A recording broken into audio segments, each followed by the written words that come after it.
İnsanlar fikirləşəcəklər ki, dövlət mənə uşaq pulu verir, mən artıq işləməyim. Mən artıq işləməyim. İnanın ki, yəni ölkəmizdə geniş şəkildə, yəni müzakirəsi də axı yoxdur. Uşaq pulu bugün sosial müavinət bilirsiniz ki, ailələrə verilir. Bəli. Hesab edin ki, həmin uşaq pulu sosial müavinət adı altında verilir. Müəyyən mənada müzakirələr olur, amma onun bugünkü gündə, günümüzdə real olması hesab edirəm ki, bu günün mövzusu deyil və müzakirə məsələsi deyil. Ümumiyyətlə, ailələr uşaqları dünyaya gətirəndə onlar düşünməməlidirlər ki, mən bugün uşaq dünyaya gətirirəm və bunun qarşılığında dövlətdən nəsə gözləməliyəm. Yəni insanlar fikirləşəcəklər ki, dövlət mənə uşaq pulu verir, mən artıq işləməyim. İnsanları bu şəkildə əməyə alışdırmaq lazımdır. İnsanları nələrdənsə asılı vəziyyətə salınması üçün yəni imkanlar yaradılmamalıdır. Xəbər verdiyimiz kimi, deputat Günay Ağamallının uşaq pulu məsələsi gündəliyə gələrsə və tətbiq olunarsa, bu valideynlərdə müəyyən asılılıq və ya tənbəllik yarada bilər fikirləri cəmiyyətdə narazılıqla qarşılanıb. Sosial şəbəkə istifadəçiləri və ictimaiyyət nümayəndələri deputatın açıqlamasını tənqid ediblər. Deputatın fikirlərini Redaktor.az-a şərh edən tanınmış hüquq müdafiəçisi Dilarə Əliyeva adına Qadın Hüquqlarını Müdafiə Cəmiyyətinin sədri Novella Cəfəroğlu bildirdi ki, bu fikirlərlə qəti razılaşmır.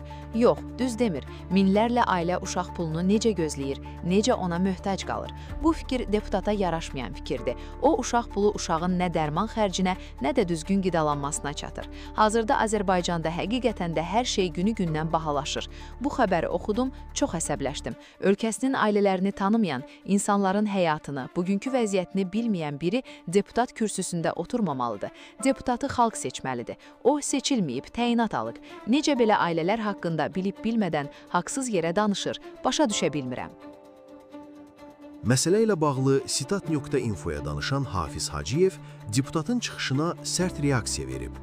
O bildirib ki, bəzi deputatlar hökumət əleyhinə kampaniya aparırlar. Günay Ağamallı çox böyük səhvə yol verib. Deputatın bu açıqlaması utancvericidir. Bir vaxtlar Səyyad Aran cəmaatı qızışdırırdı, indi də belə açıqlamalar verilir. Ramiz Mehdiyev zərərsizləşdiriləndən sonra 5-ci kolon yenidən fəallaşıb. Azərbaycanda əhalinin sayı azalır. Belə mənasız fikirlər səsləndirmək düzgün deyil. Uşaq pulu veriləndə insanlar niyə tənbəlləşsin ki? Məsələ ilə bağlı deputat Günay Ağamalı ilə əlaqə saxlamağa çalışsaq da, zənglərimiz cavabsız qaldı. Əli yığışdırsan, mənim əmlakımla nə işin var sənin? Debata çağırması, gələ bilərsin. Ağamalının maşının orada aşırmışdılar, indi də qızı gəlib üstümüzə. Nə utanmaz adamlar var ya. Salyanı nə hesab edirsiniz? Debata çıxa bilərsin. Salyanı nə hesab edirsiniz? Salyanı nə hesab edirsiniz? Salyan sizin malınız deyil. Necə var? Bir dəqiqə olar mı siz nümayəndəsiniz də. Mən debata çıxmaq istəyirəm Günay xanımla. Təşkil edə bilərsiniz, bir debat təşkil edə bu vətəndaşlar açıq havada. Təşkil edə bilərik debatı. Əgər cəsarətiniz varsa çıxarın da debata. Xalqın qarşısına çıxaq, xalqın. Məktəbdə xadimələrin yox. Dövlət nümayəndələrinin yox. Burada vətəndaş eşitdi seçsin də görün kimdir də deputatı. Qaçır. Debata gəlməkdən bu adam qaçır. Sizinlə görsə də çox gələcək, darıxmayın. Debatdan qaçan xalqın sözünü eşitməkdən də qaçacaq. Səş o zaman.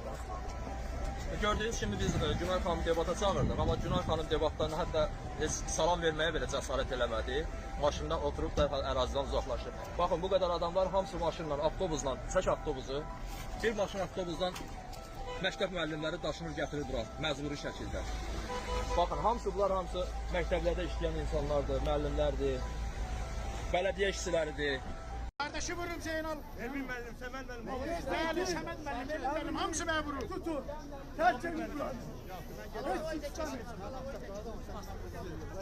Sen yaxşı ağsaqqalsansa, benim 94 yaşında atam var. Gelip ne yad eləməmsən? Ağsaqqala hörmətsizliyidir bu. Biz de sizə hörmətsizlik eləmirik. Her cür hərəkət edir. Her cür hərəkət edir. Allah tanrısı. Gedin, yol verin, qoy getsin. Ver mənə yol. Ayıp olsun sizə, sizin telefonunuz.